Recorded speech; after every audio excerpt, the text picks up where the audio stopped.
Hey guys, welcome again to the second class of our Starknet Nairobi Bootcamp. Last week we had Kelvin put us through on how to set up a development environment for Cairo 1.0. And this week we'll have Darlington talk about Cairo 1.0 syntax, right? So Darlington, you can ride on.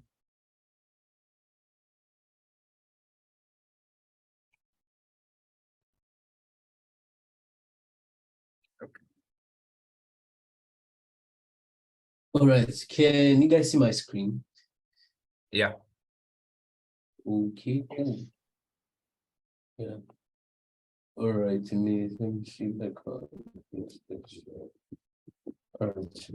Yeah, so good evening everyone, and welcome once again to the second part or second episode of the Cairo 1.0 Starknet Nairobi Bootcamp, right? So the whole essence of the bootcamp, right, is to help us get familiar with writing Cairo 1.0, the new Cairo syntax. And so I believe Kelvin did a very wonderful job with putting us through setting up a development environment and going through some basic syntaxes last week. Today we're going to be looking at, so we prepared this mini docs, right? I think Kevin should have probably introduced this to you from the last class. So we prepared a mini docs, or call them set of tutorial simple guides that can help you take you from setting up your first Starknet development environment, right, to deploying complex smart contracts on Starknet. And we're going to be starting out from just to confirm, right, because I missed the last class. Kelvin, did you guys probably touch on chapter 4, right? Cairo program, Starknet contract and contract syntax. I'm not really, just theoretically talked about external function visibilities and the data types and things like that, but I didn't go in depth into it because this class was meant to touch on that. All right. So when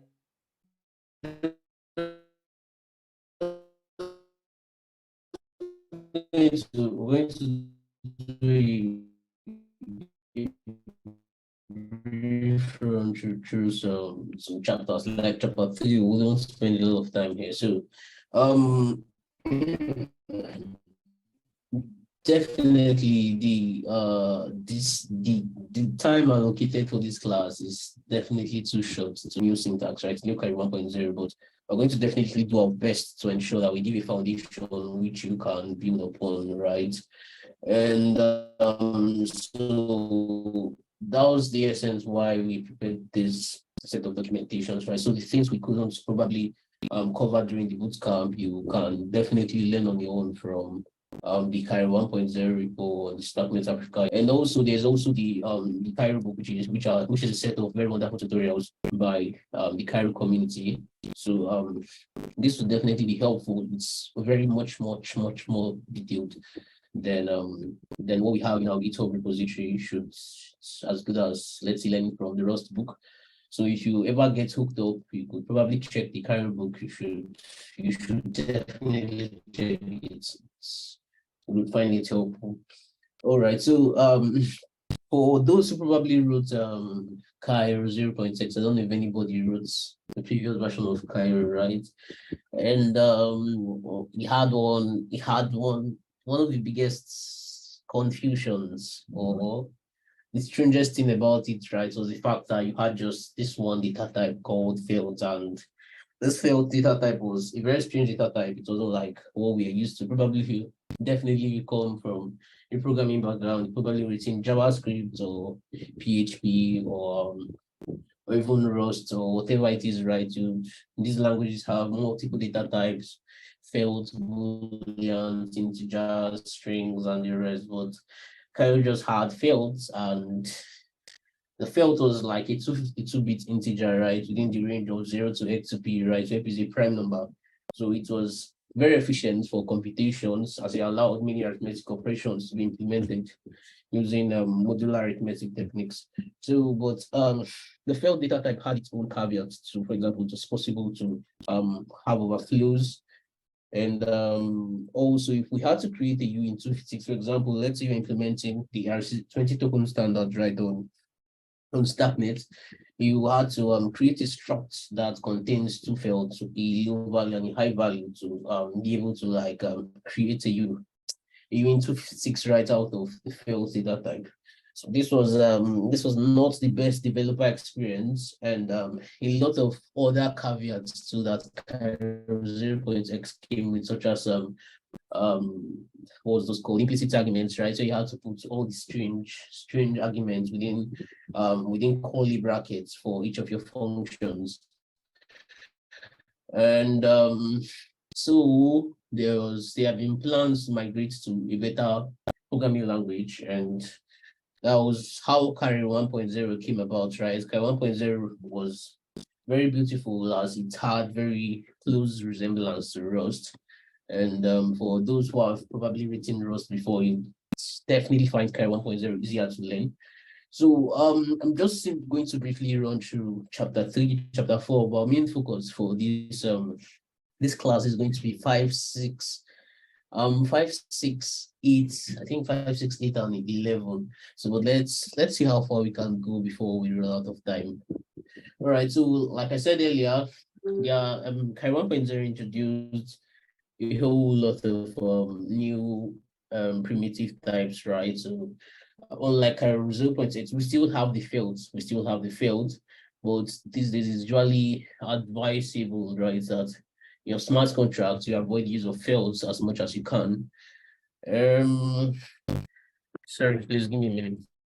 I just lost the light, so I'll switch to my laptop.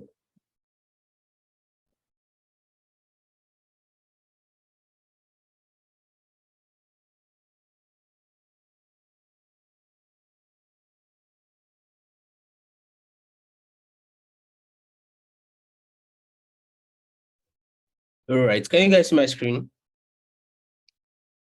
Yes. Yeah. Yeah, sure. So what was I saying? So there were a lot of new data types introduced, right? Data types was entirely not present in Cairo 0.x. And we still have the failed data type present currently, which has been renamed to failed 252. And although we still have the failed data type, it's really advisable, right, that when writing smart contracts, we avoid the use of fails as much as possible. And as rather you could use native unsigned integers, like we have the uint 8, the uint 16, the uint 32, or usize, the uint 64, the uint 128, and the uint 256, right? Especially these unsigned integers, right? They have overflow protection implemented already under the hood. So using these unsigned integers are more safer for your smart contracts, as there are definitely no risk of overflowing. All right. So the like I said earlier, there's a fail 252. There's a Boolean data type. The Boolean data type is something we are probably at least we've definitely heard of the bool value, right? It can hold either one of two values, true or false, on or off, those kind of stuffs, right? So we now have Boolean values in Cairo 1.0, and it holds two values, that's true or false. And we also have short strings, but there's a caveat to this, right? So a short string is not necessarily a string per se. So it's not the normal string you're used to. There are still fields under the hood. And it needs to be at most 31 characters. So you can fit it into a single field element. And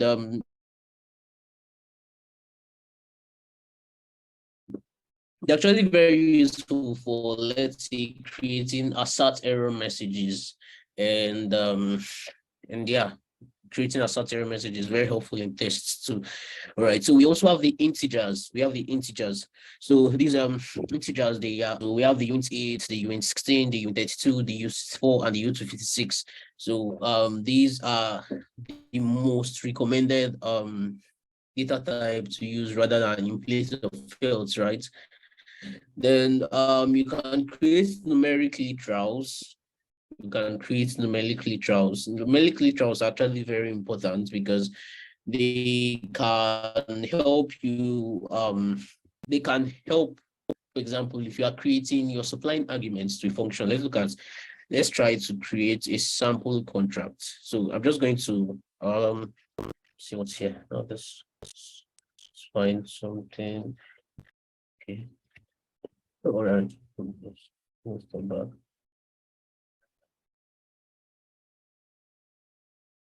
Okay.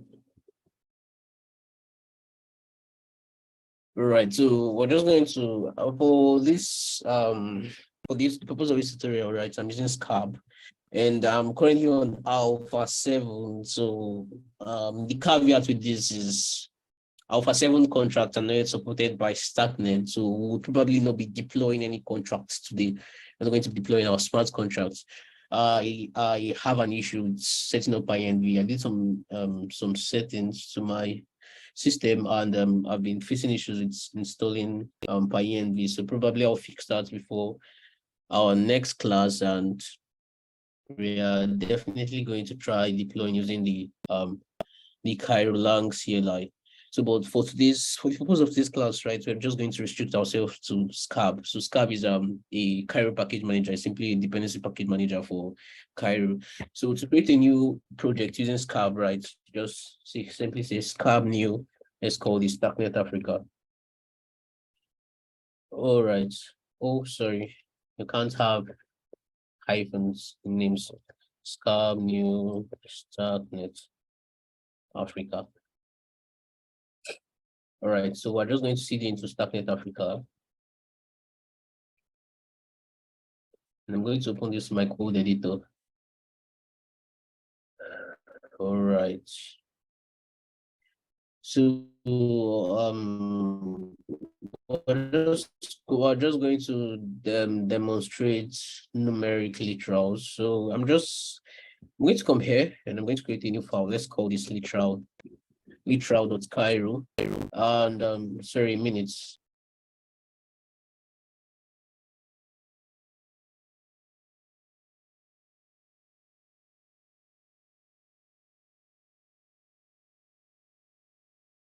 All right, sorry for that distraction. So we just created a file called literal.cairo. Before we write our smart contract, there's something I usually advise that we do, right? So we're going to go into our lib.cairo. Inside here, we're supposed to specify our files. We're going to specify the module we want to compile, right? We're going to clear this and we're going to specify mod literal, right? To understand how helpful this is, probably in next class. I think it's part of the course outline for the next class. All right, so we're just going to go into the literal.cairo and we're going to let's work on a simple function. So this is a Cairo program. We're going to differentiate between both in the next chapter. So function main. Let's now we're looking at how to create a numeric literal, right?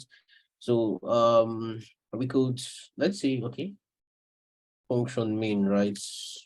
We could say, sorry, let's num1 be equal to 10. Normally this would be normally this is a felt, right? But we could, to make this let's see, to make this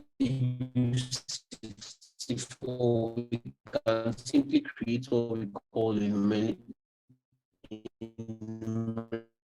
literal, so that we simply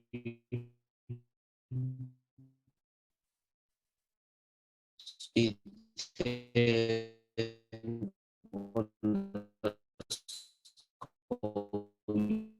use 64, right? And let's want to pass this into another function. We want to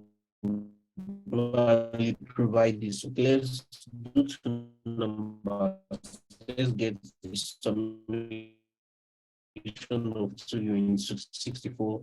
So we're just going to say let Hey num man, oh, 2 right to I think it's my network.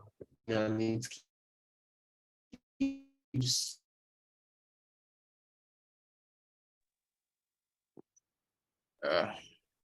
Seems the only thing is network is bad. Seems it's skipping.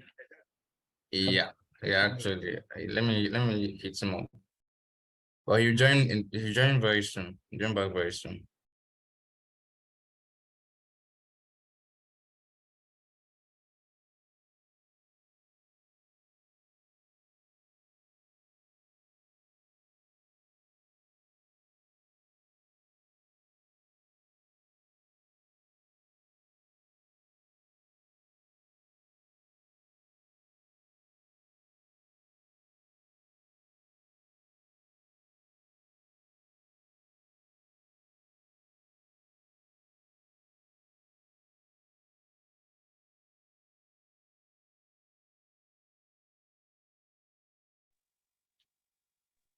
Paul, can you hear me now?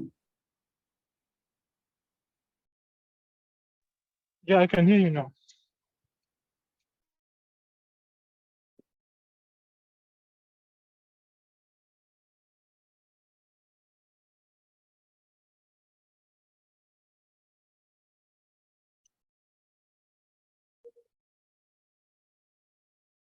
All right, just a minute, right?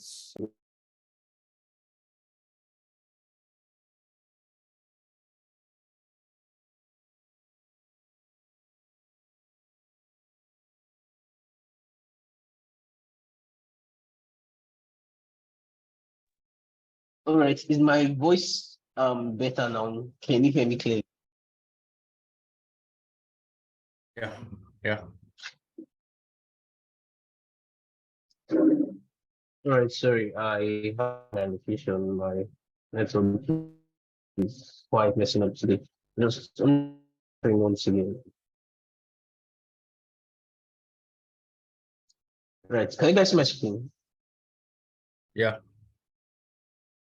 Yeah, so we're looking at numeric literals, right? So um I created a simple function, right? And I created two numeric literals. So, like I said earlier, putting an underscore and assigning a data type to a number automatically makes that number of type U of that data type, right? So this is automatically a UN64, and this too is now a UN64. So because we appended the underscore U64. So if I want to make this a U128, right, I can just change this to the U128. Same thing as changing this to be a U256, right? So right, so I'm going to just make U64. I'm going to pass these two numbers into called add, right? Number one, and then number two, right? And okay, so let's just return the value that we get following the function. Let's call it let's return it with 64. Okay, total. Let total be equal to add number one, number three, and we're going to simply return total, right? Now I'm going to pick another function called add. Now this is going to take a num1. It's going to take a number of type UN64, right? And it's going to take another number of type UN64, and it's going to return a UN64, right? And what we simply want to just do is we want to add num1 and 2, right? Num1 and num2. So because I don't have very long install now, it's difficult to run this, right? But let's check if this builds up. So, but the whole idea behind this, right, is we have a simple function called main. We create a numeric literal, right, by appending the underscore use 4 to 10 to this number, right? So without this, this would be a failed. Without this, this would be a failed. But with this, right, we appending underscore use 4 makes this a UN64, right? The same thing we did with the num2. We are trying to get the total of both numbers. So we have all these arithmetic operations implemented for the various unsigned integer types. So you could carry out these numeric operations on, I think, on all unsigned integer type. You could also carry subtraction and addition on carry out in comparison, such as greater than fails. So that's one of the reasons why it's advised as much as you can always use an unsigned integer rather than okay, can you increment the height of the source code? Yeah, sure. Let me just go into my settings and do that.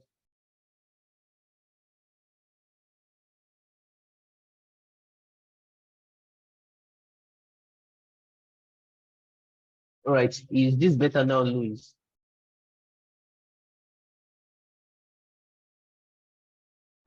Louis, can you hear me? Is this better? Yeah. All right, so to simply build our file, right? So just going to go in here. We're going to run the commands tab build.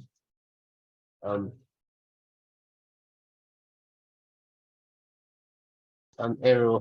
Well, sorry, this is supposed to be num2. All right, this compiles. Can't run this, but running this, right, if we had to run our main function using the carry runner, right, we would get what's outputted 10 plus 12, we'll get 22 outputted. So that's how numeric literals work. And just using this example, we can look into the first thing we are actually supposed to look into, and that's return statements, right? And okay, let's leave that till when we go into the next chapter.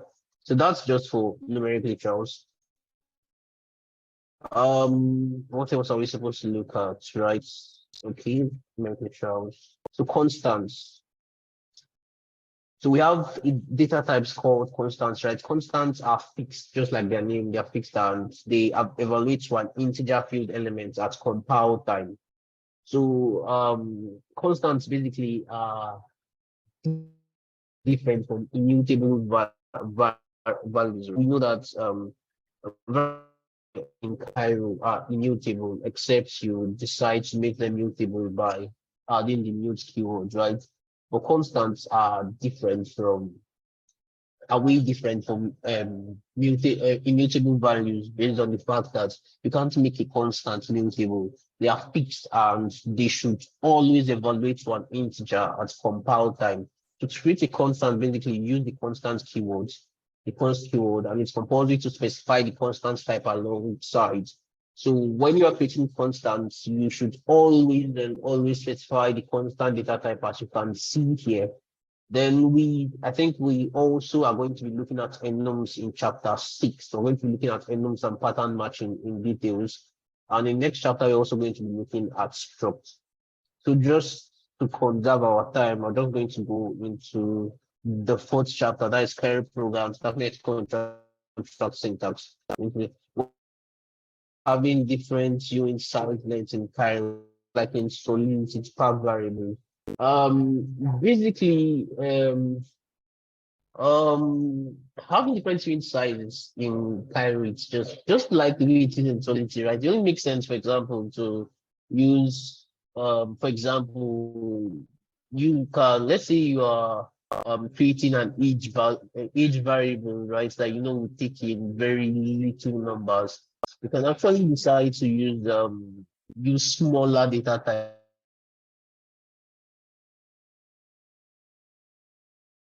Data types of such, like for example in Solidity, right? You can to pack your structs, right? Use ensure to use smaller data types, and then you put data types side by side. Well, in Solidity, that goes a long way in helping you save gas costs, but in Cairo, it's not been proven yet that helps you save gas costs. I've not really seen an article yet on saving gas using saving as in gas saving techniques for Starknet development. So I probably not be able to give an answer exactly, but then you should know that using different data types, right, help you for example, how would I explain this, right? You cannot, there are certain numbers that can't fit into a UN16 or a UN32. In those cases, it makes sense to probably use the UN128, right? So it's just logical to have different data type sizes.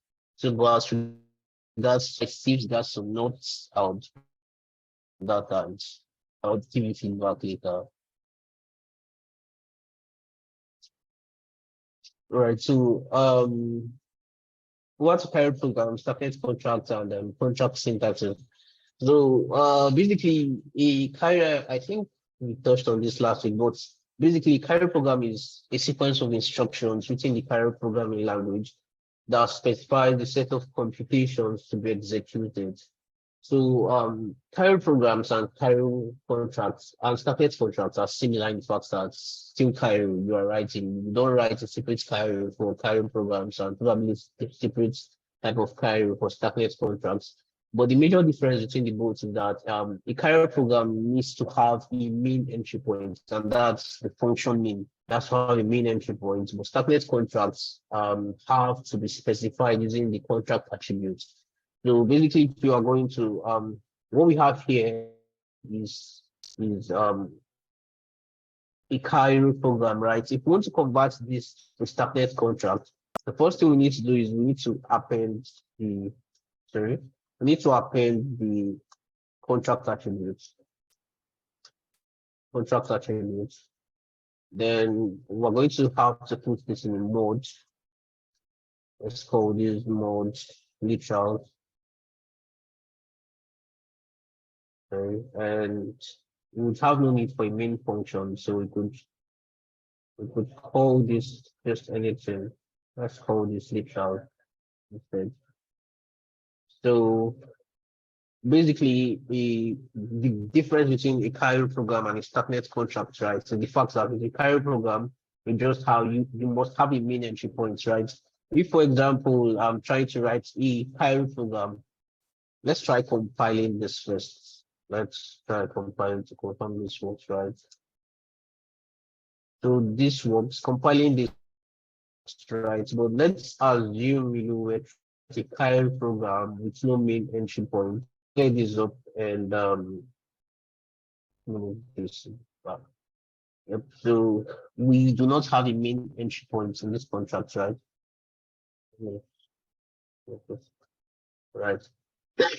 So you are trying to write a Cairo program, right? Once, like I said earlier, the differentiating factor in the contract attributes. So once there is no contract, the contract attribute is not added to your smart contract. The compiler assumes it's a Cairo program. So when you try to compile this program, okay, it's compiled. Okay. Let me confirm something. Okay.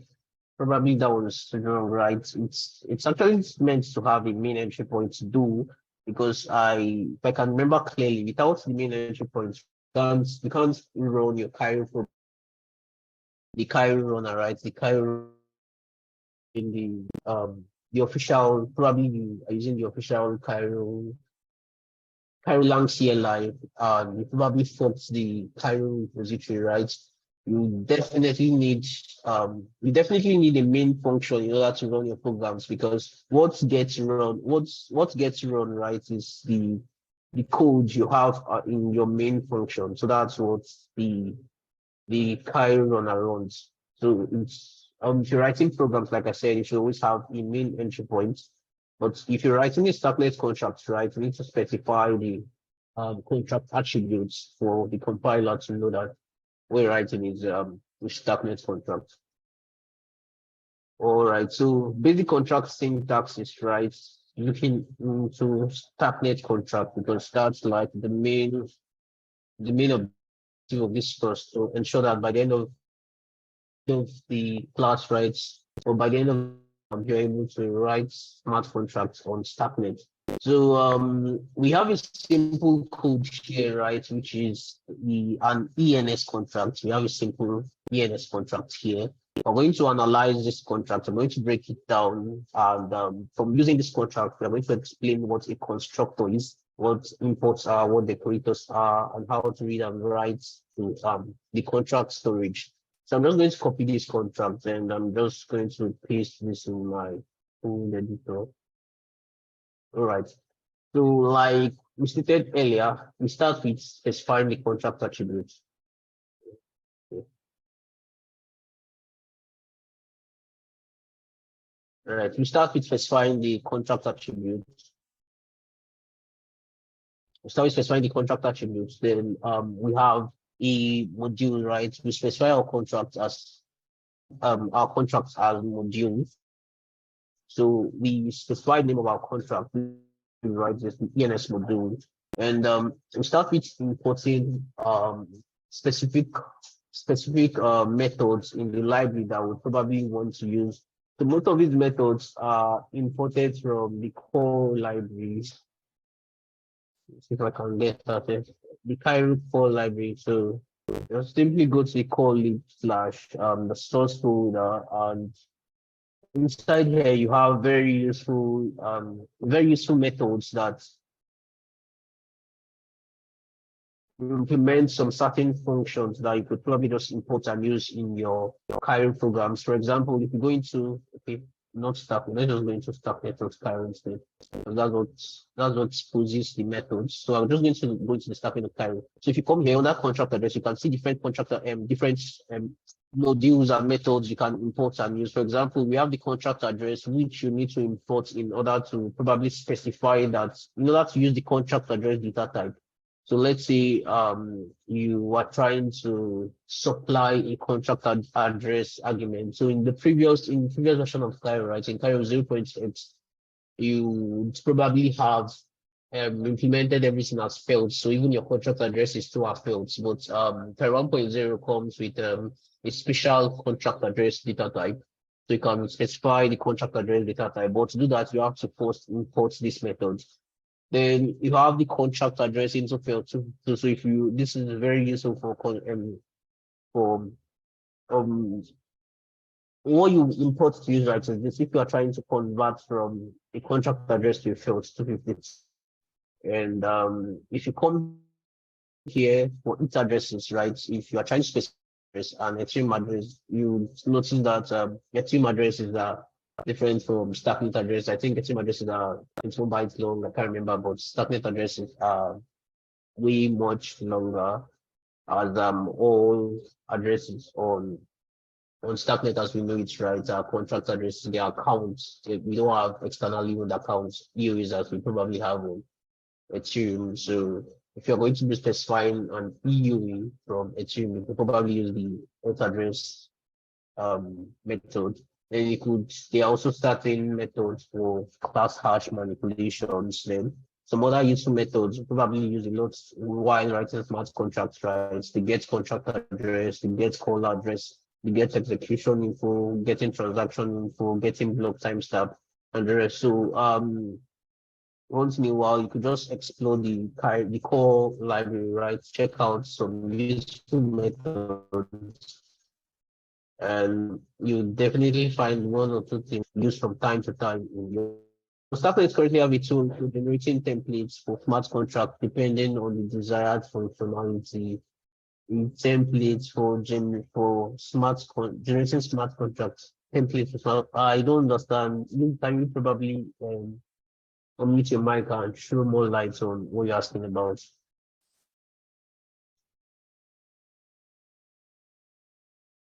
What do you mean by a tool for generating templates for smart contracts?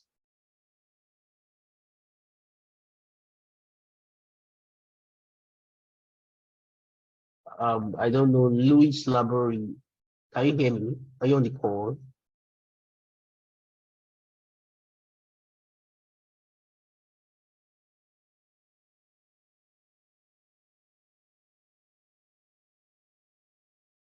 All right, maybe if you can unmute your mic, you probably use the chat to explain better or throw more light on what we're talking about. So, okay, template for sticky 1.0 is relatively very new. So, I don't think we have something like this yet for generating custom smart contracts. I I don't think we have something like this. 1.0 was released like a few months ago. A lot of persons are still battling to get familiar with the syntax. A lot of contract migrations are going on, so there is nothing of such at the moment. But well, I think that's why you're learning, right? You could probably build stuff like this, things that are useful to the ecosystem. All right, let's just move on, right? So we're talking about basic contract syntaxes. And so we talked about the contract attributes. We said this is how you specify that you're writing a Starknet contract, so it's a Cairo program. Then you specify your contract module and your contract name. Then these are imports, right? I explained you import the use statements and then relative path to what you want to get. For example, the get call address was gotten from the call library. So if you come in here, you go to starknet.cairo, as you can see, then you come in and the get contract address, the get call address is available, it's exposed inside here. So you access that using Starknet, then get call address of Starknet and contract address. Right. So we now start with specifying structs. So structs basically in Cairo would look at that in more details in chapter 5. But it's a way of grouping different data types to form a custom type. So we could create different types of structs, right? We're going to explain the storage struct. So the storage struct is the special type of struct in Cairo, but before we get there, I just want to explain what a struct is. So structs basically is create custom data types in Cairo, same thing as Solidity, right? So let's assume that you want to create a type person, and now this person type is supposed to have certain attributes, right? For example, I could say I want to create a struct called person, right? And I want this person must have a name. It should be field 252, right? This person must have an age, which can be unit 8, right? And I want this person to probably have a location where the person stays. And we can make this a field 252, right? And this is the person type now we just created. This person type is defined by 3 different other types, right? Each person type must have a name, an age, and a location in order to qualify as a person. So this is what a struct is used for. We're going to delve deeper into struct in the next chapter. So the storage struct in Cairo is a special type of struct we use specifying our storage variables. A storage variable basically is where you store your contract states, right? So, for example, if you decide to create let's say we're building ERC20 contract, right? There are different storage variables you would want to create. Different storage variables you probably want to use to store the balance of the user, to store different infos pertaining that are necessary to be stored, right, in the virtual machine. And so we have, for example, to create a storage, it's as simple as just defining the storage structs like we did here, right? And you could simply specify the members of the storage struct. For example, we could say, I want the storage struct to have a names, which should just be a field 252, right? I want it to have an age, which should just be a unit 8, right? That's the data type. I can also create mappings in inside our storage struct. For example, I can say I want to create a map of the address to the user balances. So let's call this user balances. We call this user balances, right? And to create a mapping, we're going to use the legacy map keyword. So let's say legacy map. And the tuple fish symbol. And we're simply going to say this is a mapping of a contract address, right, to page 16. So what the user's address to his balance. And or by the end of the same time, we're going to write our own custom ERS-20 contracts by the end of the class. But there's no time, we're just going to simply go through it and explain it and try to explain some of the things we just learned during the class, right? And we can also create mappings of, let's say, tuples to a single data type. For example, let's say we wanted to create a complex storage variable such as the allowance variable, which is part of an ERS-20 contract, right? I want this to be a legacy map. We can say we want this to be a legacy map of so we want it to be a map of the contract address of the owner, the contract address ERS-20 token owner, and the contract address. So this will be tuple contract address of the ERS-20 token owner and the contract address of the person who's the approver, and that's the owner, and this is the person who is being approved, right? And we're now going to have the balance, which is supposed to be in 256. So this is basically how we create more complex mappings, like mappings of tuples to single data types. So remember to always put your tuples are going to go into the your parentheses, right? Then maps to your single data type. All right. So this is basically how you create a storage variable in Cairo 1.0. Remember, it's done using a special type of struct called storage, and then you specify your data types in it. So the next thing in our contracts we're going to look at is events. Events haven't changed so much. How we use X, right? To specify an event, to start with specifying the events macro or attributes, right?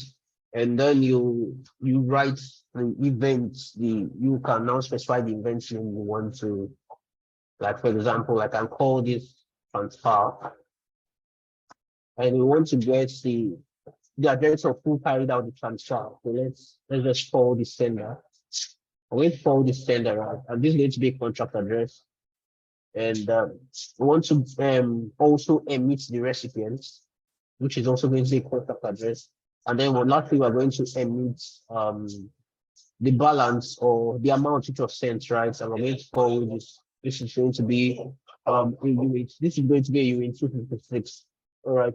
So this is basically how we create events, right? Like I said, the event macro then looks like a function. Think of it as a function without body logic, right?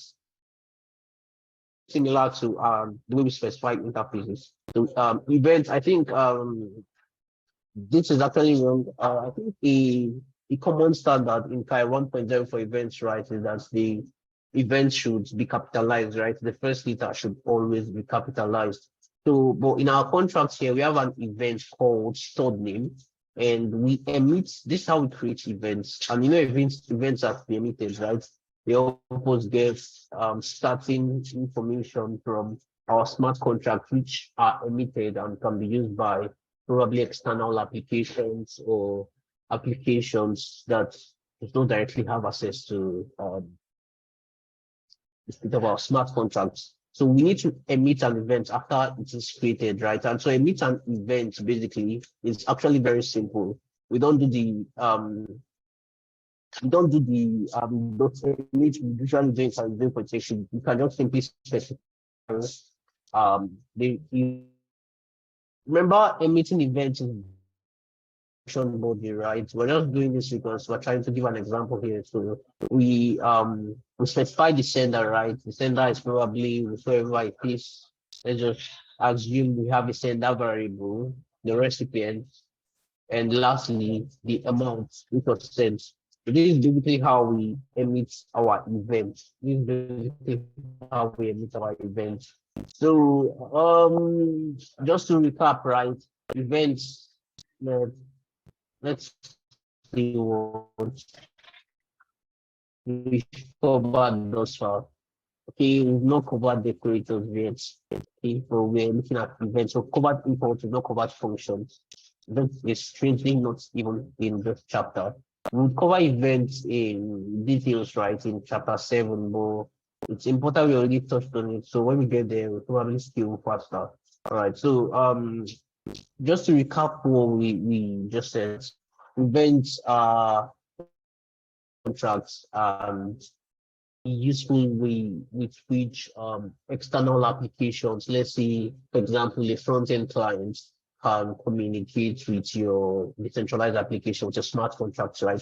So the way you create it, right, is use the event macro or the event attributes, right? Specify the function name, the event name, and the passing the parameters, just like you do with an interface.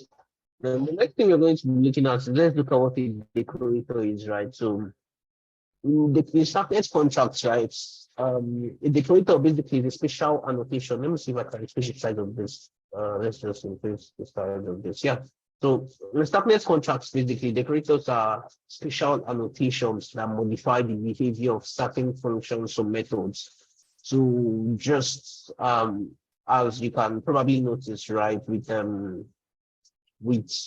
Cairo contracts or like Solidity, where I can probably in the function name specify that in the function body, right? The function signature, I can specify the visibility of the function, probably external, internal, public, private, and the rest, right? In Cairo, we do not have the ability to specify um the the visibility in the function signature. Rather, we add it as an attribute to the function. And that is done basically by, for example, you can see here, this is a decorator. Now, this decorator tells the compiler that this contract, this thing you're going to be seeing below, right, interpret it as a Starknet contract, because the Starknet contract is going to have access to Starknet storage, going to have access to Starknet virtual machine. Next storage, the next decorator we can probably see here, right, is the event decorator. So the event decorator basically tells the compiler that whatever you find under it, directly under it, right, is an event, interpret it as an event. And we have the constructor decorator, right? So we know what a constructor is. The constructor is how you probably supply argument, you probably initiate some certain storage variables, right, on deployment. So when you are deploying a contract, there are certain storage variables you probably want to initialize on deployment. You do that using a constructor, right? And a constructor is specified, right, using the constructor decorator. We have the external decorator also. The external decorator is used to specify external functions. External functions are functions that can make read or write executions to the blockchain, right? So external functions can change or modify the state of the blockchain, can modify Starknet states, it can modify Starknet states. While view functions, the view decorator use specified view functions. View functions are basically functions that do not tamper with the view functions basically are not supposed to modify the Starknet states, right? They're not supposed to modify the blockchain state. They can only read information, but they shouldn't modify the state of the blockchain. So basically, how many decorators have we considered so far? So the contract decorator, we already talked about it. The constructor decorator, like we already talked about this, right? Then this to initialize arguments on contract deployments, the external decorator, the view decorator, the event decorator. The last decorator probably did not talk about was the L1 handler decorator. So this decorator basically is used for specifying functions which receive a message from L1. So one of the beautiful features about Starknet, in fact, that I mean, with every reasonable answer, right, to interact with the you should be able to interact seamlessly with the base layer, and Starknet has a messaging scheme, right, called the messaging bridge. So messaging bridges can basically be used to build a bridge by which you can communicate with the base layer, which in this case is Ethereum, right? So you can probably transfer assets. And the beautiful thing about messaging bridges in Starknet is firstly they can be customized, right? The developer builds it to fit the standard. And you can, it's not just for transferring assets, you know, I know the normal bridge we are probably used to is bridges used to transfer assets from one chain to another or from one layer to another, right? So, but these messaging bridges they go beyond that. The use cases go beyond that. You could use them to transfer information, also to transfer information from the base layer to stack. So we can use the keywords interchangeably. Well, I don't think I call them decorators, right? But that was what they were previously called in Cairo 0.x, right? They were called decorators. But in Rust, these stuff like this are called macros. Then according to the Cairo book, I believe attributes is going to be the standard name used to refer to stuff like this, right? Attributes. Basically, you can use attributes instead of decorators, but they're basically the same thing. Basically the same thing. All right. So we already looked at import. The next, we've already looked at storage variables. Also, the last thing we're going to look at functions. So we're going to look at how to write and read from a storage variable. So I don't feel very comfortable. This is just the custom contract, right? So let's just write our own contract instead. Let's just remove this. And we're going to first of all implement attributes. Then we're going to implement our mod, this mod literal also. And then let's import the contract address type. All right. And what are we going to build now? Okay, let's just build. I have no idea as to what we are building, but we're just going to build anything that explains what we are looking at. So we're going to be looking at functions, right? So we're going to be looking at functions. Now, functions are basically functions.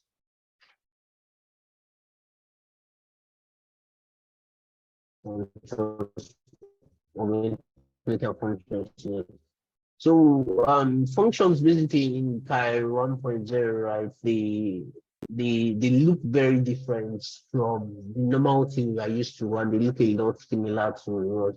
So firstly, we no longer using FN.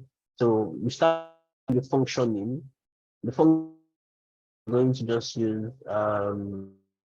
let's call this. Well, let's assume this is a transfer function. Okay? Very transfer function. Okay. Let's assume this is a transfer function. Let's use this as a transfer function. And inside, we're going to pass in the parameters. So you pass in the parameters within parentheses. So we want to have the sender, which should be a contract address. Definitely should be a contract address without type. We're going to have the recipient, which is definitely going to be a contract address type too. And we're going to have the amount we want to send, which is going to be $256, right? All right. So now functions can also return stuff. But transfer function is going to not return anything for now. And inside the transfer function, we'll probably have our transfer logic here. Inside here, going to have our transfer logic in the comments here. Inside here, we're going to have our transfer logic. We're going to have our transfer logic, and then we're going to close the function body. So this is what a function signature looks like. So first of all, you start with the function fn keyword, then the function name, the argument within parentheses, and then we open the function logic goes within curly bracelets. All right. So functions can take either two attributes. Two attribute functions can take in. They can either be external. They can either be external. They can take the external attributes, or they take the view attributes. You can either take the external attribute or they take the view attribute, which in this case is going to view, and we're going to specify, let's say, the get name function, right? And this has no arguments, but it's going to return the name of the value, right? So they can also either inside here or just put the name logic, right? Called the name logic. So they can either be external or view or internal functions. So internal functions in Cairo basically are functions with no attributes. So if a function neither has an external attribute or a view attribute, we can call them internal functions. So automatically the compiler interprets them as internal.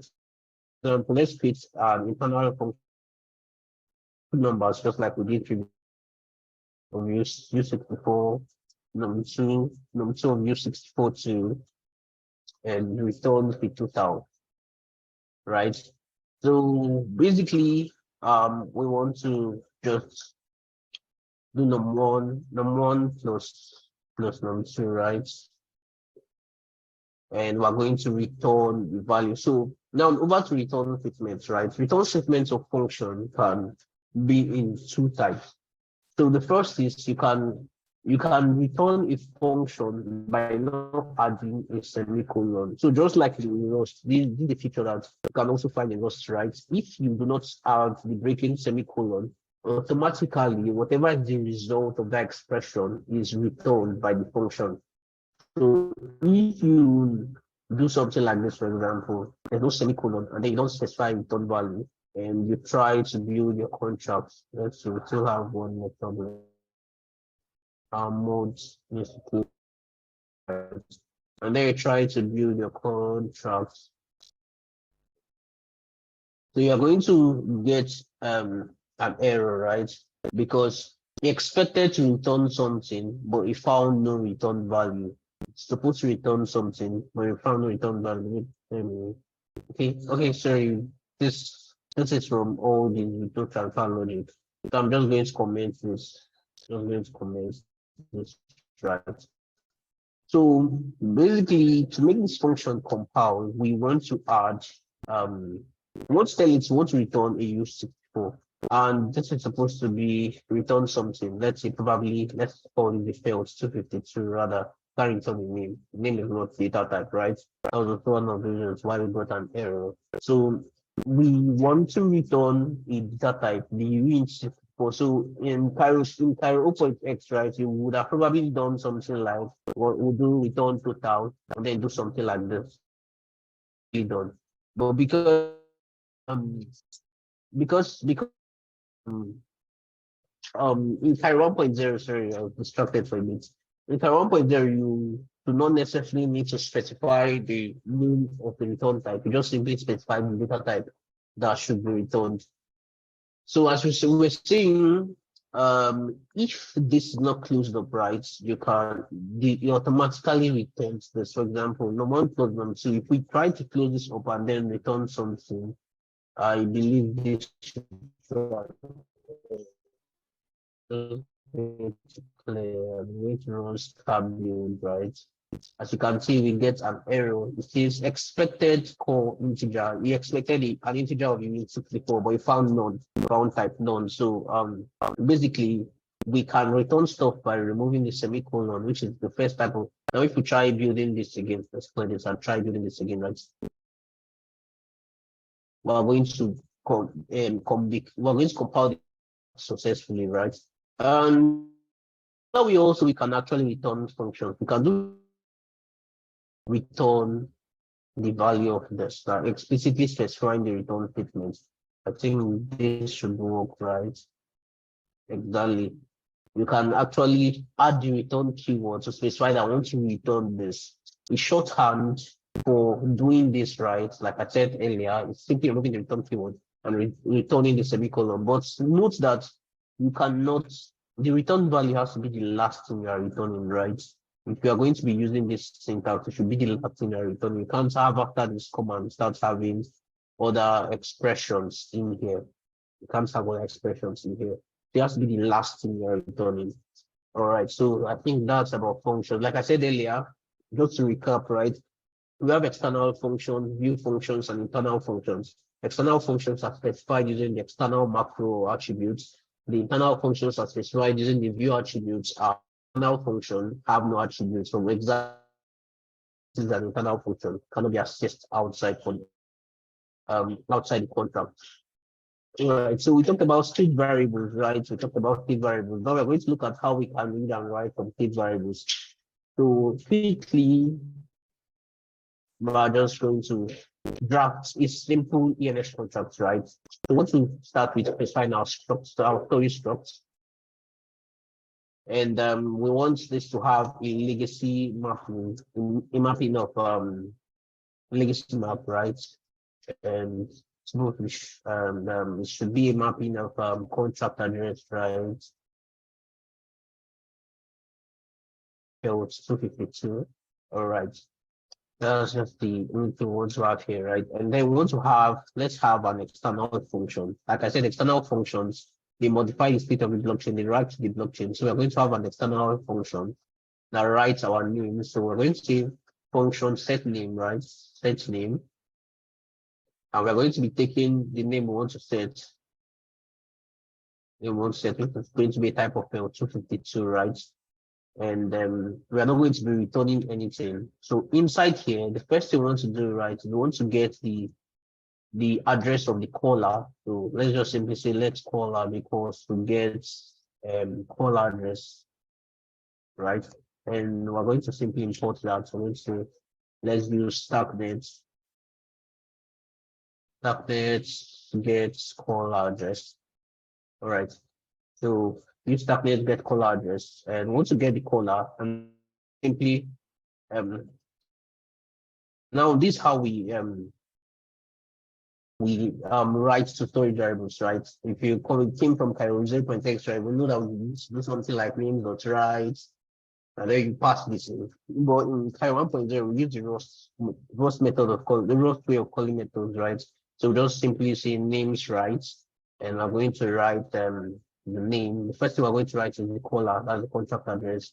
The second thing we want to write is the name, which is going to be our name. All right. And that's basically how we can set them. We're simply going to return. Must always return after the function calls, right? So what we did here was we got the caller address. This is supposed to be a method. So we call the get caller address to get the address of whosoever is calling this function, right? Then we name that caller address. The name is the person included, right? Once you set it to this caller, create a mapping of the caller to the caller to that name, right? Now let's try creating a get function. We get that, right, a view function. So we're simply going to create a function called get name. Now this function is probably going to, let's just take in an address, the address of the caller, which is going to be a contract address, right? And we want to return a shell to that's the name, right? Name of whoever that has that address, right? And what we're simply going to do is I'm going to do names read, and we're going to pass in address. And like I said earlier, it's short form for returning, right? It's omitting the columns, the semicolon at the end. So you're omitting this. Another way you could do this like this. This will still compile. Another way is just omit the semi, and this is way better, very much neater. This is basically our simple ENS contracts, right? So just to recap, right, we started with setting our storage variable, which we did here. Then we went ahead to set to write an external function which modifies the state of the blockchain. And our external function is called set name. So it takes the call address, it gets the call address, this is the system call available in our call library. And then we write our name, write the name of the caller and the name supplied to the names, to our names registry, right? And then finally we get the name using a view function. So let's try to see if this compiles, right? So I'm just going to run star build. All right, this compiles. So as you can see, so you're using scab, which that would be a lot of us are using, right? You can go into the dev to basically see the Sierra form of your codes, right? So this is Sierra form of Sierra. Sierra is an intermediate form, right, between the high level Cairo, right, and Kazan, basically. I'm sure we talked about it in the first class. Okay, so that's about it for functions and writing to storage, right? For writing and reading from storage. So we're going to head over to the next one we want to look at, and that's Cairo data types. Cairo data types, right? So we're going to be looking at arrays, we're going to be looking at structs, we're going to be looking at constants, we're going to be looking at tuples, and finally we are going to be considering mappings. We already touched on most of this stuff, so I'm just going to run through them. We're going to start with the ones we already talked about. So we talked about structs earlier. We said you create structs using the struct keyword. So I'm just going to remove all this, right?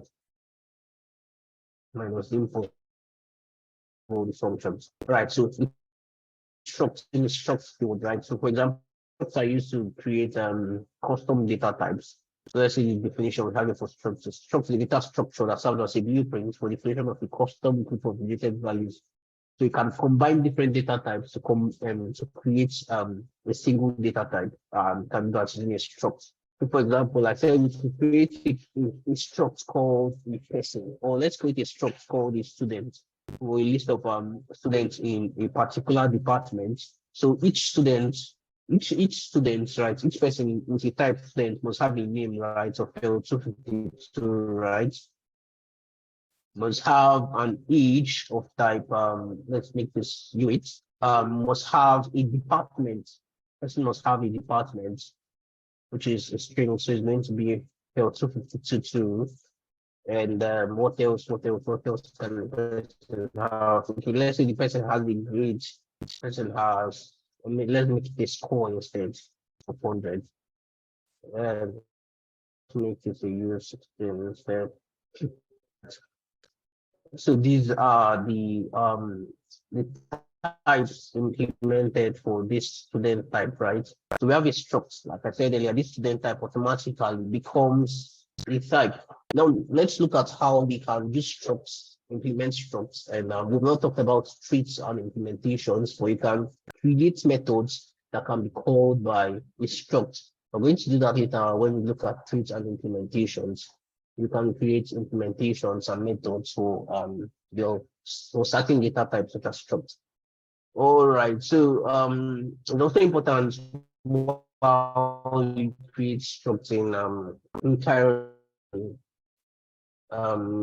the copy drop methods. We're just going to come here and do the copy drop methods. So this is essential. Basically, we're supposed to talk on this one, that ownership. We are really running out of time. But basically, what you just need to understand is that just like Rust, Cairo manages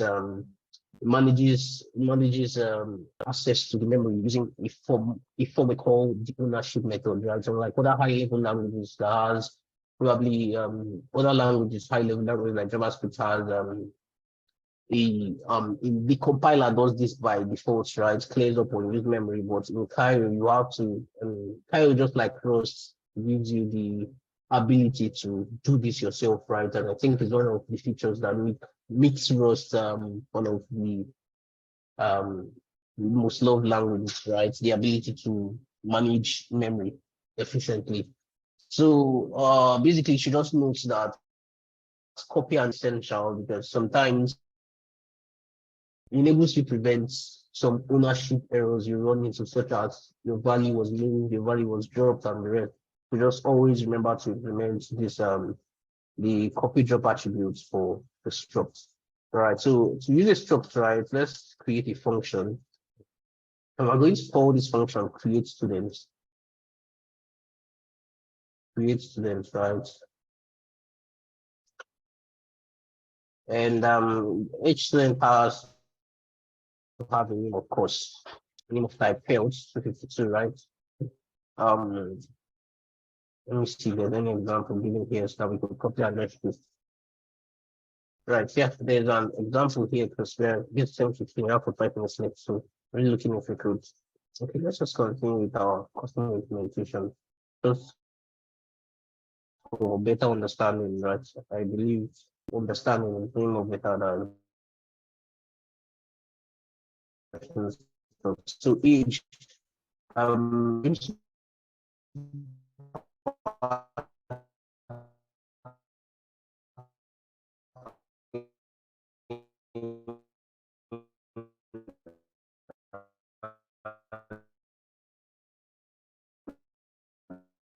each variable, right?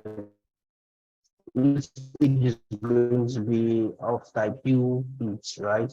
And we need to have going to be of type 252. So 252, and we're going to have a score. The score is going to be of type the name, the age, the department, and the sex. We're going to select students. Student one can select student default to. We're going to be using the student data type, right? We're going to pass in the name. For the name, we want to pass in the name parameter, and that's why it's underscore to differentiate between the struct members, right? And we have the name parameter, then we have the age, the department, which is this supposed to have an underscore, and this should have an underscore. So the department is going to have be a department. Department basically passing the department parameter, and we are going to pass in to right the score. So this is how you create a struct in Cairo, right? So we can also create a storage struct, right? We can do something like create a storage struct just to make this contract a little more fun. Let's create a storage struct, and we basically for students. Let's store a type, right? And it's going to be of type students, right? So just have this one inside. Okay, so basically what we're going to do now in this case is we're just going to write the students, right? In storage, we're simply going to say student. It would be we're going to be writing our students one to each student one, right? Okay, and once we are done, we're simply going to just return, and we can close our function. Now this is how we create a struct. So basically, as you can see here, we start with the struct name, then we use curly braces, and what you need to know is that you must always use you must always do the member to the parameter. You must always specify the name of the member you want to assign that parameter to. Doing this also helps us. For example, you can put age wherever it is, put names. So this I think is called in names, we have named arguments, right? So you might misplace the positions, right? But it doesn't affect where it is data type it is assigned to. All right. So we're going to create, let's say we want to get the score of a student, right? Okay. Let's say we want to get the score of a student, basically, we can just simply create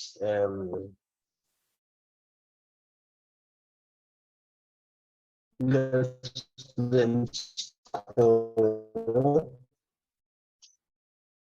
We don't have a unique parameter. I want us to create a unique parameter in this our struct. So let's create a unique parameter called address instead of name. Let's use the address to map them and over contract address. And in here we're going to just pass the address. The address was simply going to just pass so the address was simply going to just pass the address. So we have a unique parameter now which we can use to refer to this. Another way we should have done that is creating a mapping of student address to students. I think that's a better way of doing it. Let's just do it that way instead. Makes more sense to do that way. So we're just inside here that we're going to create a mapping. This is going to be a legacy map, right? And it's going to be a map of address, user address to the user's address, which is supposed to be a type of contract address, map of contract address to the student's type, the student type. Right. So let's just try to, instead of supplying manual, you can decide to get the caller, then you get caller address methods. And when we are trying to store, we're simply going to say the caller to the student. The student struct. So I can see 2 questions. Okay, please can you go over why we have the storage struct pointing to the student struct? The storage struct pointing to the student struct. Okay, so basically what's happening here, I want to believe this is what you're talking about, right? So we, for each student, right, we created a mapping of the student address to the student struct. Like we said earlier, the student structs are still data types, right? So remember that when we create storage variables, right, we specify the data type. We don't specify the name of probably the name to variable. We just specify the data type of the value and the variable we want to store, right? So just like that, so that we in here in the student type, right? What we want to store is in the state variable rather. We want to store the mapping of the student address to the student data type. So this thing here is data type, right? So basically we are saying for each student, store an address and a student data type. Store an address and a student. So that's what we are simply doing here. So we now come to create students, and then we using the caller, we get the address of whosoever is clicking on the create student method, right? And then in here we create a struct. We instantiate a struct, right? This is how we instantiate a struct. So basically we use the students, we want to tell, we are saying, okay, this is a struct, this is a student struct, right? So we use the student's name, and then we pass in the different parameters which is supposed to go in. These are the different parameters which are supposed to go in. And this is how we create a student one. Now this is a state variable of type what, of type student. Now we simply write to the student storage state variable. And we are saying storing it, write to it that the address of whoever is supposed to be the student and his information, that the student data type. I don't know if you got that. Is that clearer?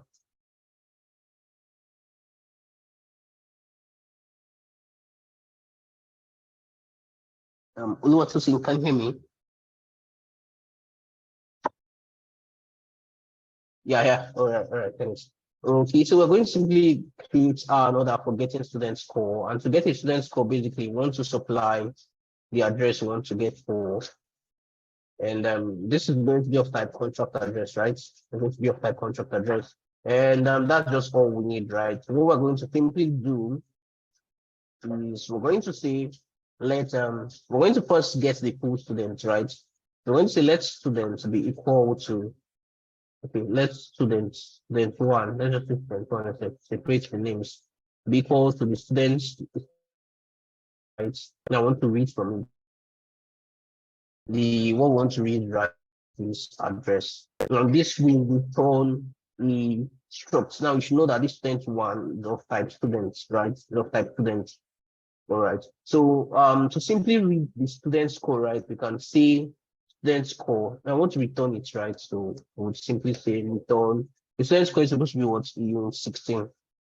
So we're returning a unit 16.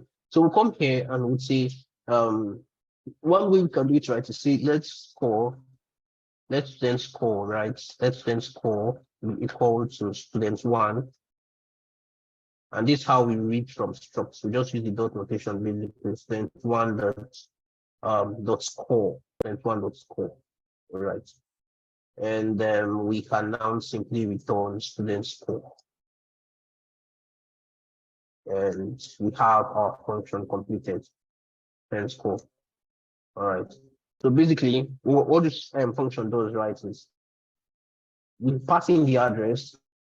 We first of all get the students, which is going to be a student Now, out of these 10 structs, what we want to extract is just the score. So using the dot notation, we see gets the score of student one, right? The student just dots, and then we are returning the student score. Let's compile to see if the compiler will shout. Okay, the compiler is shouting there's something wrong. So let me go back to find when let's stop. Okay, let me see the error first. So start going find it. Yeah. Missing triple terminal brace. Oh, right. That's the terminal brace. Name, age, department, score, score, score. All right. Let's see if that fixes it. Sorry. Oh, I just found the mistake. So we started with brace and ended with a parenthesis. This is supposed to be a brace, not a parenthesis. I made that mistake. That was actually supposed to be a curly bracelet, not a parenthesis. Let me see this. Any other error going? So 3 has no implementation in interest them or interesting. Where did we use the right methods? Okay.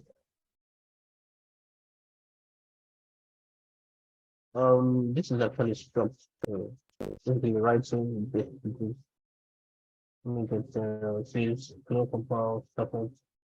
Alright, straight has no implementation in context. Reads and writes. We have issues.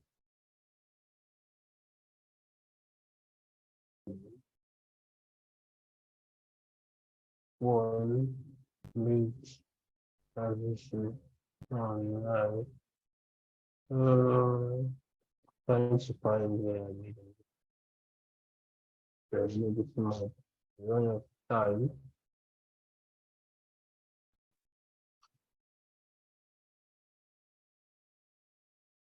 And confirm something. Just try to the contract and then we show what stamp is implemented for. And just going to try stirring this alone.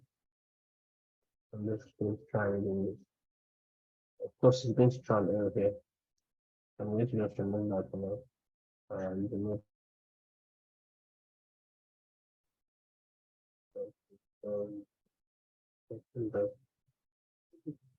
just so you don't get shout. Let me see this compound. Call Starknet right method. That's not something I was done.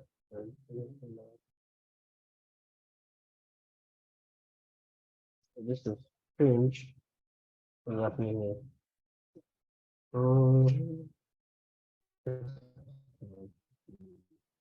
Example,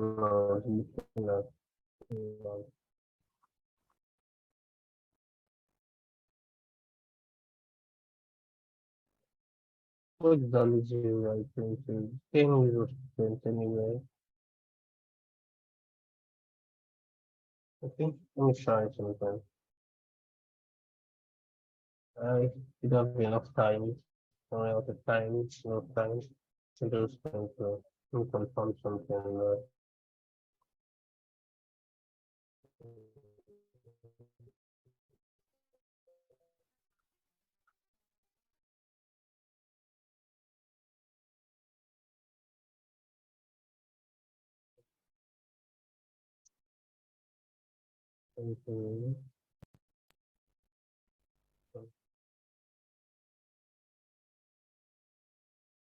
Let me try to find what's wrong. I compile myself.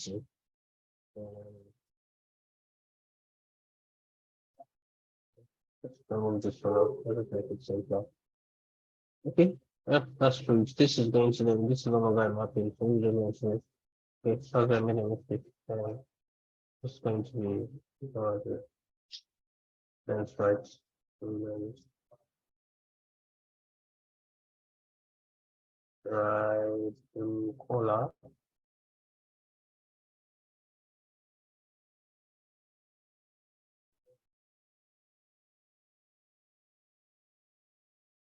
to this out. So let's compose. I don't find this to see what the value is wrong. Let's assume we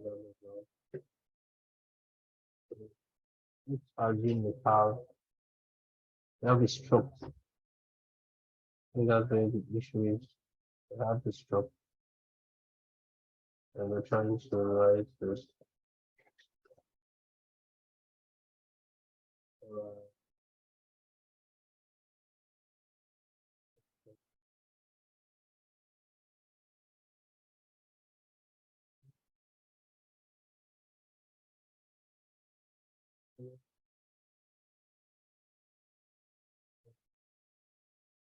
The street house implementation in context.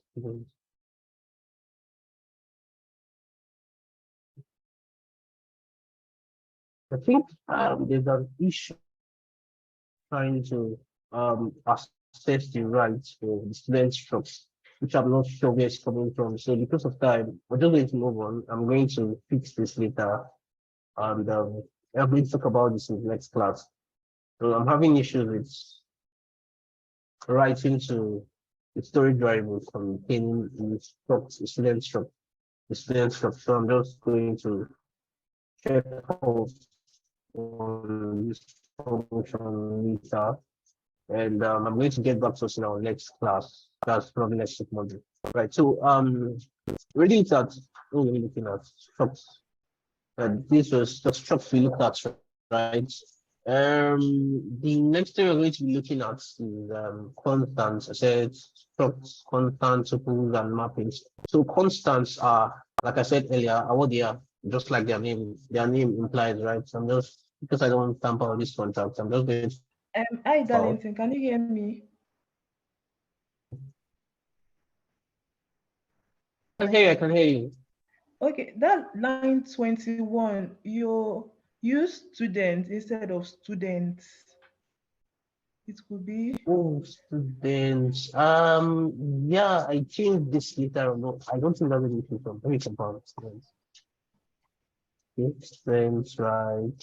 Yes, read. Yeah, let me try this. Let me try this. Yes.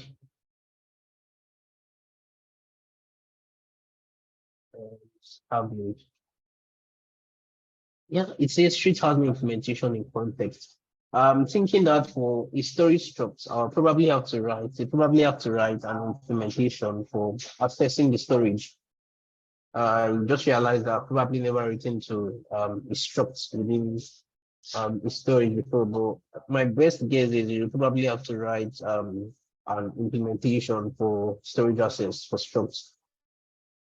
I'm going to check that on and get back to us in the next class. Yeah, let's just move on because of time. We have less than 30 minutes. So we're going to create another simple contract, just explain constants, right? And basically we have all these mode examples,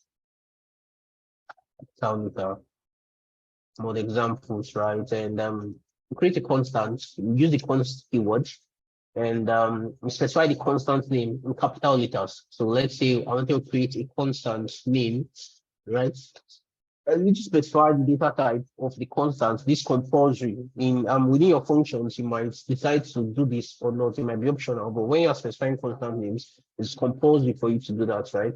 So then specify the constant name, and probably this is supposed to be a field. And let's go to do I have to YouTube or Fisher? Yeah, we can just probably create a field presentation of Darlington and just paste that in here. You know this. And just paste that in here instead. So this is how you create constants. Basically, you can also create constants for other data types. Let's say in 64, so I want to create a constant data type called age, and I want it to be a unit age, right? And I just simply specify using a numeric literal, like specify. I want it to be 64 underscore unit. So these are basically how you create constants And like I said, constants are very different from immutable variables. You know that variables on Starknet are immutable by default, right? But constant variables, right? It's, if I create a variable using the let field, and let's say let name equal to this, right? Now, the difference between these two is that the name variable, for example, I can decide, okay, I want to make it mutable. And then I would come here and change it to be equal to something else. You get? So, but you can't do that with constants. Constants cannot be mutable. You can't apply the mute keyword to constants. Then the next data type we need to look at, right, is well, it's looking. Next data type we need to look at is tuples. We're going to look at tuples next. I want us to touch at least enums before we go. So tuples basically are similar to arrays. You can use them to store different data types. You can use them to pack data types together. You can use them to pack data types together. So for example, tuples can contain structs, tuples can fields, tuples can contain all sorts of data types. To create a tuple, basically, we simply this is tuple, for example, to create a tuple, do this in a function, right? Let's call this what is tuple first? Okay, let's say tuple example. Names are so difficult, Full example, right? And just a simple example.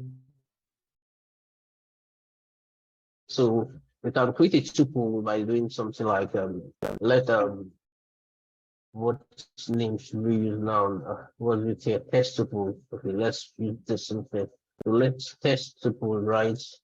The equal to, and we're going to specify our data type.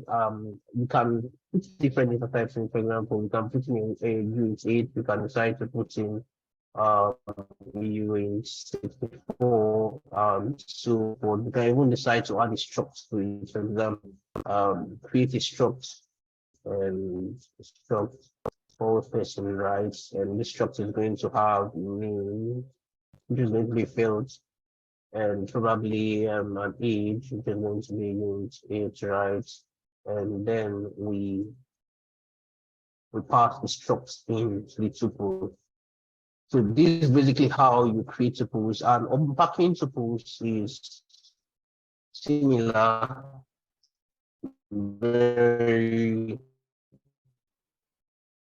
very much the same.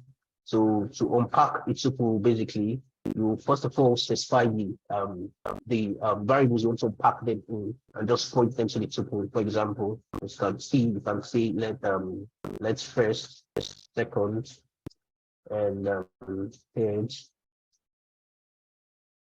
be equal to the test tuple, right? And you can simply just return. For example, you can see what return second. What I'll probably return is a UH8, right? And if we're going to return the second, we're probably returning a UH64. And if we're going to return the third, we're returning a type question. So basically, this is how you create tuples. They're actually very simple. You could always make reference to go back to the Cairo 1.0 and make reference to these later. But we're going to be running at a faster speed. Then we talked about mappings, right? Before we touch arrays, we talked about mappings. Mappings are how you create value to key relationships, right? Within a state variable, within a storage structure. And we talked about, we said you do that using the legacy map keyword. So let's say I have a struct called storage, right? And I can simply create such as a bar which maps a map of a contract address, right? So you into the 6 value. So this is how we create mappings. Like I said you can also create mappings that contain tuples. You could do something like allowance. I could do it an ERC20 contract. You see legacy map of a tuple, sender which is going to be contract address, recipient, which is going to be contract address. We're going to map it also to use 256. So these are basically how we create mappings. Now, the next thing we're going to be looking at is arrays. We're going to be looking at arrays, and we're just going to clear this. Now, arrays in Cairo is very much way more easier than how you probably write arrays in the previous Cairo version. That's 0. You basically use to create arrays, right? The first thing you need to import is the array traits. So if you go to our core lib, right? Go to our core lib, visit our core lib, go to source, then check array.cairo, right? You will see different methods that are exposed that you could actually use with arrays. These are the methods. This trait is what we import for use, right? And inside this trait, you can see different things. You can use the new keyword, you can use the append keyword, you can use the pop runs. I'm going to be looking at these and probably what they actually represent. So the first is, for example, we want to create a new array. We can simply, let's create a function first. Let's just use the program. Let's use this. Simply going to use array trait. And to create an array, right? We want our array to be mutable. We want to be able to add and remove things from the array. So definitely your array should always be mutable. So we're going to call this array 1, right? Now this is to create an array. Basically, it's supposed to be array traits, capital letter array traits. So I'm going to make reference to the new keywords, the new methods inside the array. So we can create an array by specifying the new method, right? Now that if we want our arrays to contain just a specific data type, right, we can simply commit and specify that our array contain 128 alone, right, before let's do this before the new keyword. If we want our array to contain 128 values of the of unsigned integers 128 data type, right? And this is basically how we, just like this, we've instantiated an array, right? If we want to add elements, sorry, when you instantiate an array, the array is empty. Currently, I to the best of my knowledge, I don't think there's the vet method which is available in Rust is available in Cairo yet. So you cannot exactly create arrays that are pre-filled, right? Arrays that probably had values from the onset. So we are simply going to first of all, we're going to append values to our array. Appending values to our array basically adds values to the array. So when you create an array, like I said, the array is empty, right? When you append a new value to it, that value takes the index 0. So we can simply append since they are of this type 128. So I'm going to append numerically Charles. Come here and we can just simply copy this. All right, and probably this array now has how many elements? 1, 2, 3, 4. It now has 4 elements. It has 4 elements. And as you can see, this will have an index of 0, just like we familiar with arrays, right? This will have an index of 1, an index of 2, an index of 3, right? Then we have the length method. As you can see in the core library here, we have the length method, which you can use to get the length of an array. To use that, you can simply array, you can say let length. This will return a use size. So once say let length, right? So use size is also a data type. We want it to call to array 1 dot length. The length of the array.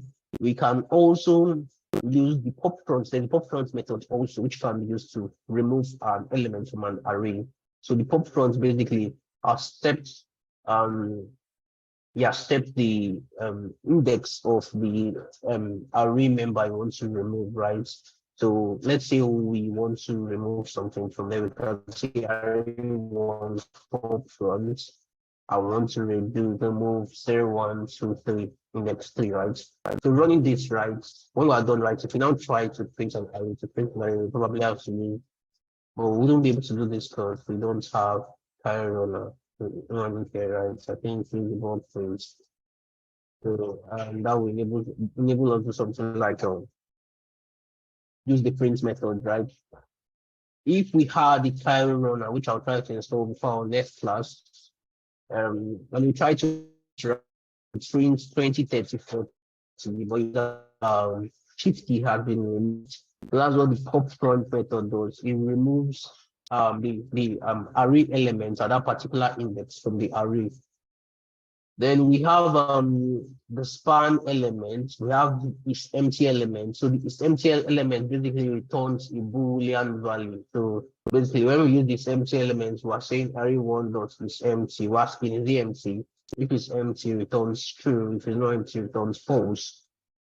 As there is mutable, can we later change the unit size, like from U128 to UN64? Well, doing that, for example, if we change this to UN64, it means every single element, an array has to store, the array has to store that particular data type.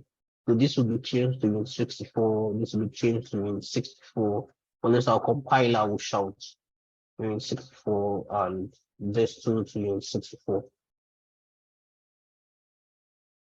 So that's for arrays. There are still more to arrays. Our advisors, you go through Cairo book and also our material. You can check out common collections. Under common collections, you should find something on arrays. All right.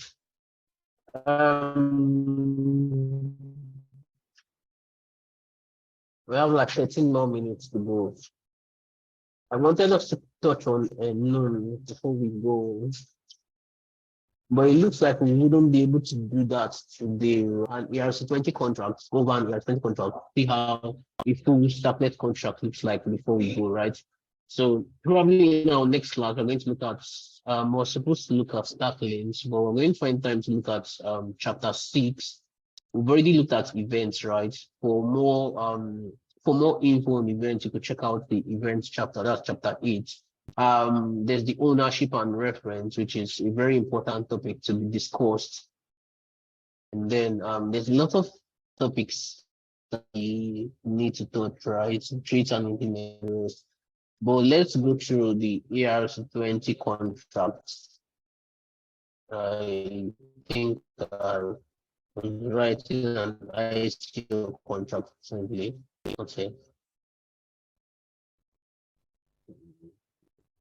All right, so this is a simple ERC20 contract implementation, right? This is implemented from scratch. There's open Zeppelin node, there's no library used, right? So as you can see here, the first thing we have is our contract attribute. Tell the compiler, hey, this is the contract, the Starknet contract. The second thing we have is our contract, the module, right? Specify the module with the contract name, which is ERC20 contract. Then we move over to specifying our imports. As you can see here, we have different imports. We import the variable for we import the get caller address, we import the contract address data type, the contract address variable.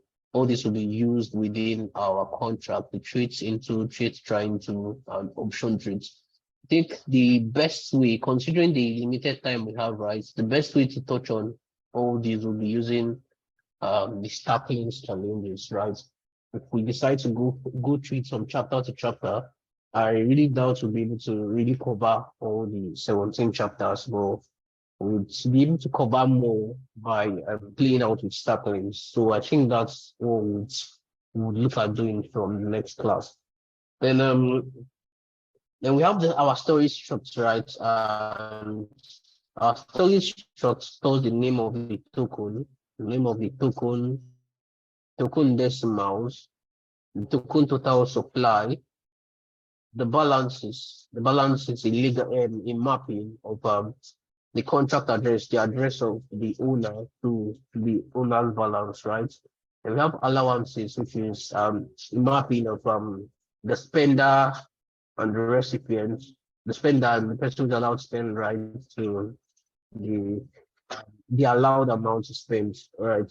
Then we have certain events that are emitted. So when the transfer function is carried out, we're going to be emitting an event called transfer, which basically emits the from address, the to address, and the value. Then we have an event called approval, which basically emits the owner, the spender, and the value. All right. So we have a constructor. In the constructor is where we initialize our variables, right? We initialize our name, our symbol, our decimals, our supply, and our recipient. So basically into our storage variables, we write our name, our symbol, our decimals. Then for our total supply, we implemented a check first to be sure that the total supply is not 0. So we implemented a check to check that the recipient, the person receiving the total supply, is not a 0 address, right? So we want to check that it's not a 0 address. So if it's not a 0 address, so that the tokens do not get lost. If it's not a 0 address, we simply write total supply, right? And then we carry out the balances. So we carry out the transfer. We transfer the initial supply, right? The total supply to the recipients. After checking the recipient is not the 0 address. And finally, we emitted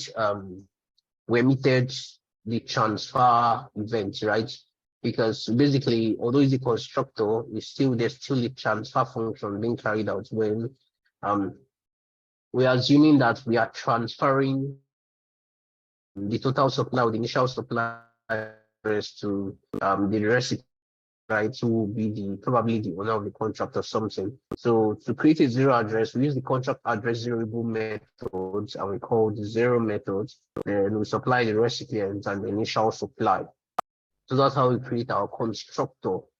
Then for the view function, basically the view function is we have how many view functions here? We have about 5 or 6. The first is the get name function. So this basically returns the function, the token name, right? So as you can see here, it returns if you're 252, and we are set it using the name reads. And then get symbol, we are set it basically the same to name, just this time around is returning the symbol. Same thing for the decimals, but this time around we're returning a unit, right? It's then we have the get total supply, which returns the total supply of our ERS20 token, right? And for that, we just read it up and return a unit value. Then we have the balance of function. So function basically returns the balance of our ERS20 user account. And basically it takes in an account, which is the type of contract address, and returns the balance. So reads the balance and then returns it. Then we have the allowance, which basically checks how much a spender is allowed to spend, right? So it takes in the owner and the spender, which is a tuple, and returns the balance also.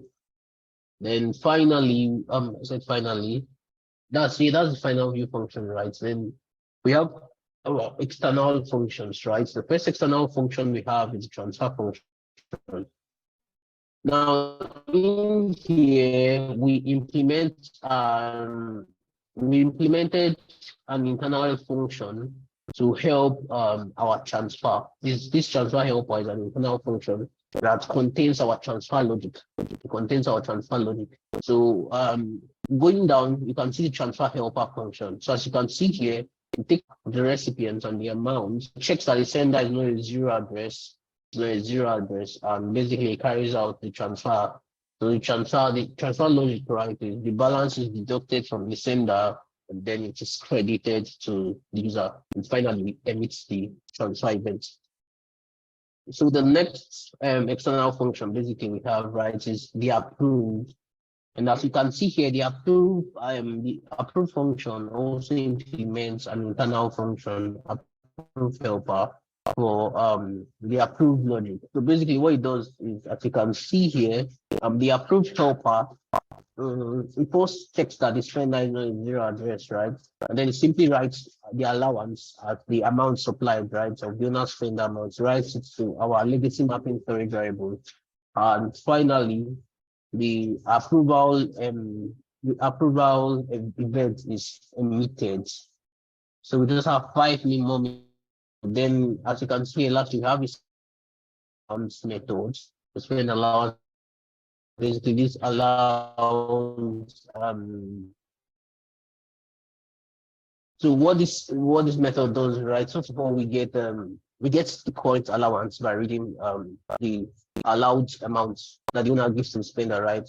We ensure that it's not the maximum value of a U128. So we want to prevent overflow. We want to ensure that this is not the maximum value.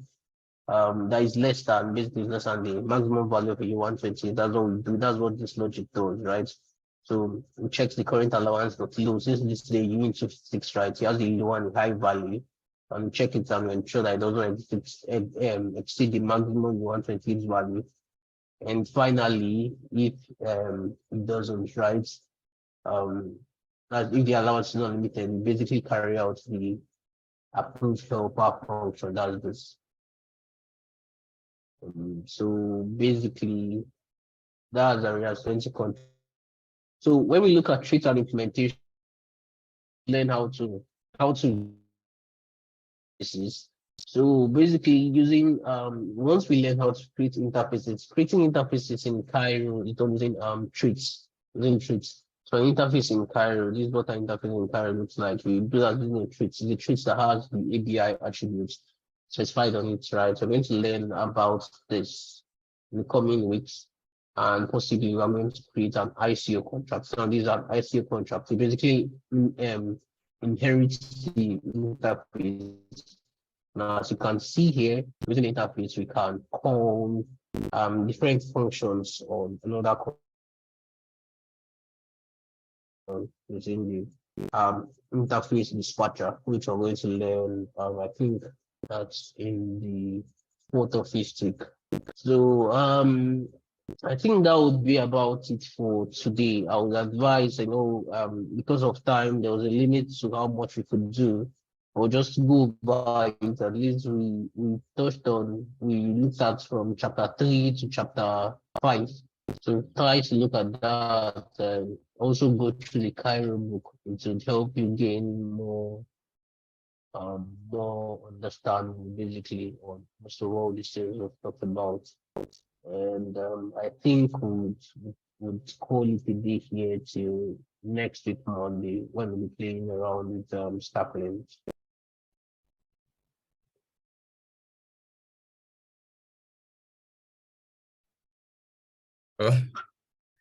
Thank you, man. Thank you for the class. You actually consumed the whole 2 hours, which is very good. And thank you for participating in this class. Darlington, do you have any assessments for this, or we'll walk over that later?